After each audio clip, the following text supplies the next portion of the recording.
Yuji Itadori's family lore and the rabbit hole, it just got way deeper. Sometimes you gotta close the door to open a window.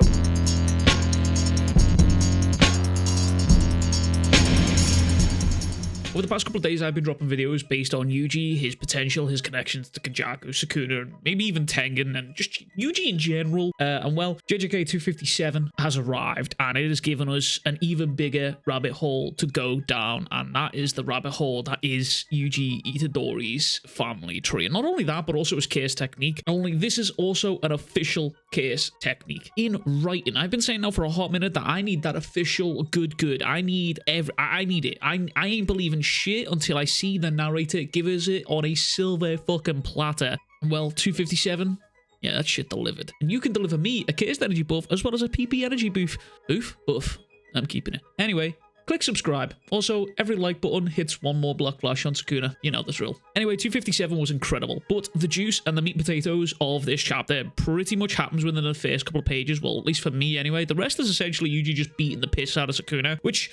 honestly, multiple black flashes on Sukuna's face and making him lose his own temper and making him fucking sort of panic a little bit. Genuinely, we used to pray for times like these, but lordy lord. Anyway, this rabbit hole I'm about to take you down is a juicy one. So buckle your seatbelt, because in the first couple of pages of this chapter, Urumi is questioning Sukuna about Yuji's his existence, basically. And this is where Sukuna starts to yap a little bit. He goes on that Kenjaku train, which is nice. And he starts by telling us that Yuji is basically Kenjaku's child, but he couldn't tell you from which body, but we, the audience, we already know that was Kaori Itadori. And that's something that I like about JJK's storytelling here, is he will give you two pieces of information from two separate characters, never having them directly say it to each other or having it confirmed to us or the major people that need it to be confirmed to, but we, the audience, are able to make that connection, which is it's nice. It's something that I like about JJK's storytelling. He makes us kind of dig for these details, and that's kind of something that I enjoy. Urumi goes on to mention how she felt something from Yuji, something that was deeply reminiscent of Sukuna, and it wasn't simply leftover dregs of Sukuna's power, but it was closer to an empty husk, actively retaining elements of Sukuna himself. Now, if this sounds confusing, don't worry, we've actually seen something similar to this before, and I do mean loosely similar. In fact, we've actually seen it 3 times now, which is kind of interesting. The first being Toji, who overrid this poor dude's body simply just by being Timothy fucking Jenkins. I know there was a lot more that goes into it, but just saying that Toji is him, I think it just fits the narrative, to be honest with you. And then we saw it with Kenjaku and Geto, with Geto's remnants coming out to sort of try and manhandle Kenjaku here and be like, yo, this is my fucking body you're playing with here. And then lastly, we saw it with Megami trying his best to try and suppress Sukuna when Sukuna first took over Megami. But Sukuna says blame Kenjaku. He wouldn't have a kid for no reason. The one Kenjaku coupled up with was likely a fragment of myself, reincarnated.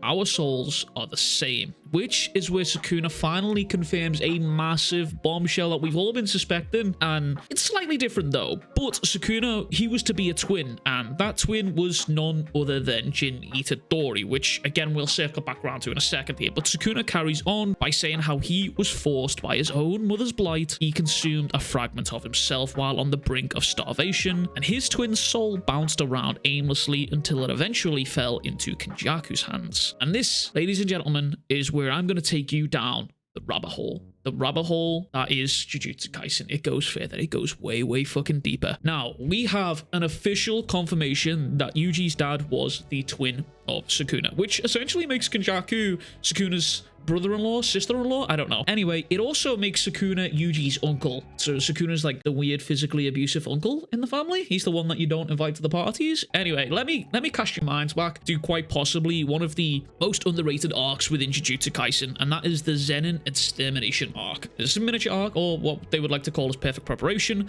And with this arc, we are given this panel with the text, "The connection between twins is an inseparable bond." Now, we all thought of this in reference to Maki and Mai, but this also doubles as a sneaky little reference to Sukuna and Jin in more than one way, and twins are a bad omen for sorcerers. Just like Maki and Mai, Sukuna was also an unwanted child, a bad omen. Now, Mai goes on to explain that the terms of a binding vow, to gain something you must sacrifice something, but that's not the case for twins. After all, identical twins are considered one individual by Cas Techniques, and it's been in our faces this entire fucking time, but just not quite in the way we were thought. We've all kind of been on the right tracks here with the Sukuna twins theory here, but not quite. But it doesn't stop here. You see, I've long theorized about the connection between Kenjaku and Sukuna, and it must have some sort of relevance for them to be sort of pally with each other here. But Kenjaku once mentioned how he came face to face with Tengen,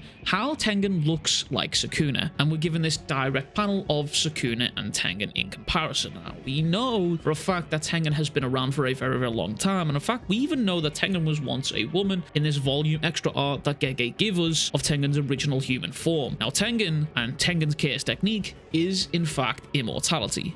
Once every 500 years, Tengen must merge with a star plasma vessel in order to maintain the human form, but Tengen failed to merge, and it ended up resulting in their current form. But my theory right now is Sukuna might be the child of Tengen. Now, originally, I theorized Sukuna was created by Kenjaku because we'd never seen Kenjaku's original form, but that doesn't make a whole lot of sense after this chapter's reveal. But Tengen being the mother of Sukuna does kind of make a lot of sense, unless maybe Kenjaku's original form was also kind of the father of Sukuna. I'm not sure. That's another rabbit hole. We'll deal with that one a little bit later on here. But Sukuna mentions how he was forced by his own mother's blight to consume his twin. Now, what could Tengen's blight have been? Well, I would argue simply that immortality in and of itself is that said blight. You see, back when Yugi and Tengen were talking, Tengen mentioned how there was no guarantee that they wouldn't become a blight for humanity if they evolved. And generally, when you see themes of immortality in stories, there's often a lot of loneliness that goes with it. There's a lot of downsides to go for it.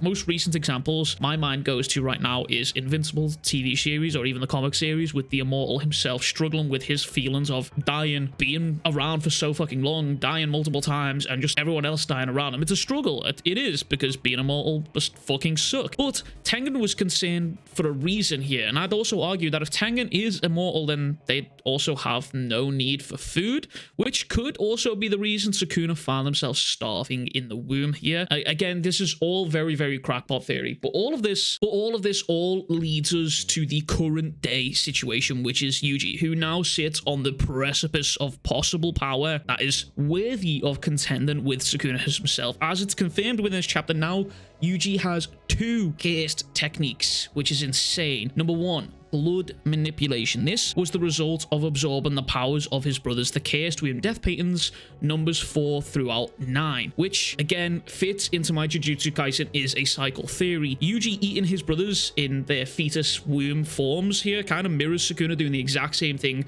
to his brother, and it also mirrors Yuji becoming literally the next Sukuna, which if you haven't already, go and watch these 2 videos where I talked about the Jujutsu Kaisen cycle and how we are basically all just going in a big loop, but Yuji is the difference maker. But number 2 is Shrine, which is the Cas Technique that was engraved upon the body of Ryuma and Sukuna, and this was awakened via the multiple black flashes that Yuji has just been throwing out like left, right, so he can just do whatever the fuck he wants right now. However, there is some slight differences in Yuji's Shrine versus Sukuna's Shrine. If you noticed here, when Yuji touches this wall, scissor icons appear around here, and Yuji ends up cutting through the wall and he throws it at Sukuna, and these same icons also appear on Sukuna's leg when Yuji grabs it in their next little scuffle. Now, Sukuna notes that it is the same technique, it is Shrine. However, the era and the sorcerer have brought about a sizable disparity. He also mentions that a freshly awakened Cas Technique lacks the Cas Technique output, but it's mainly these blows. It's mainly the black flashes that are a problem right here. But this kind of thing was mentioned when Kirara was talking about Hakari's Cas Technique. The higher-ups disliked his Cas Technique due to it being so sort of modern. It's the same sort of thing with Higuruma. I mean, Hakari's domain is literally a casino and a game show type of theme, and Higuruma's is literally a fucking courtroom. And these things didn't really exist back in the Higher era, not in the same way they're presented in these domains right here. And as a result, Sukuna's domain looks more traditional. It's got shrines, it's got skulls, it's very old school, but Yuji's technique seems to be showing scissor marks and the outlines of where he would slash, and this could be the result of it being a modern day era, as scissors probably weren't as common back in the Higher era. What I think it reminds me of a lot of is scissor icons from like Photoshop and stuff like that. We know Yuji is a big comic reader and manga reader. Maybe he's done a bit of Photoshopping work himself. I don't know. I'm just theory crafting here. But we're also treated this cheeky little reference here of Yuji's face looking identical to Sukuna, and Yuji ultimately ends up pushing Sukuna to lose his fucking temper, with Sukuna screaming and calling him a brat, while Yuji just lands a final black flash of the chapter with an assist from Ino. By the way, assist from Ino is very important, but that's maybe a little bit of a theory from another time here. I did post this on Twitter because someone in my chat pointed out how this skull that Sukuna was holding from this chapter looks exactly like Ino's skull, like the eyes kind of crushed out. This is the same scar on the forehead, so maybe that's a little cheeky nod to something. Maybe Ino might be seeing his way out right now. Who fucking knows? Anyway, ultimately, this chapter, it's once again set me off down the fucking rabbit hole, and I will definitely keep digging to see if I can find more, because the more I go back and reread Jujutsu Kaisen, the more I'm just like, oh shit, this was in my face the entire fucking time. But you know, if you want to watch some more rabbit hole theories, I suggest checking out these past 3 videos that I've dropped here. They are all still relevant, and they are still very crackpotty. And if you love the rabbit hole theories that I'm dragging you all down, because if I'm going, y'all coming with me, you know what I'm saying? Anyway, if you enjoyed this video, please be sure to like and subscribe. And as always, I will catch you guys all in the next one. Much fucking love, big fucking kisses.